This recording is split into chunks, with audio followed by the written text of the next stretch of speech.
Hello friends, welcome back to my channel. நம்ம இன்றைக்கி இந்த வீடியோவில் வெண்பூசணிக்காய் வச்சுட்டு ஒரு மோர் குழம்பு எப்படி பண்ணுறதுன்னு பார்க்கலாம். ஒரு ஸ்பூன் அளவுக்கு பச்சரிசி, 2 ஸ்பூன் அளவுக்கு கடலப்பருப்பை வந்துட்டு ஒரு 10 நிமிஷம் ஊற வச்சுக்கலாம். நம்ம கட் பண்ணி வச்சுருக்க வெண்பூசணிக்காய், அது கூடவே வந்துட்டு 1 ஸ்பூன் அளவுக்கு உப்பு, கல்லுப்பு, அதுக்கப்புறமா கொஞ்சமாக மஞ்சள் தூள், அப்புறம் தண்ணீர் சேர்த்துட்டு ஒரு 5 மினிட்ஸ் நம்ம வந்து அதை குக் பண்ணிக்கலாம். ஒரு ஜாரில் 1/4 கப் அளவுக்கு தேங்காய், ஒரு துண்டு இஞ்சி, 2 பச்சை மிளகா, அதுக்கப்புறம் நம்ம ஊற வச்சுருக்க அரிசி, தால், அதை வந்துட்டு நல்லா கொஞ்சமாக தண்ணி சேர்த்து நல்லா பேஸ்ட் பண்ணி எடுத்துக்கலாம்.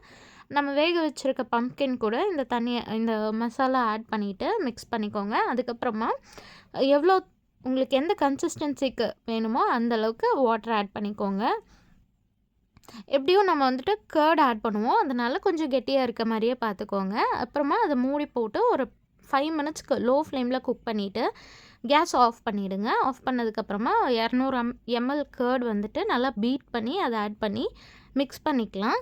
இதுக்கு வந்துட்டு நம்ம ஒரு தாளிப்பு மட்டும் ஆட் பண்ணிக்கலாம்.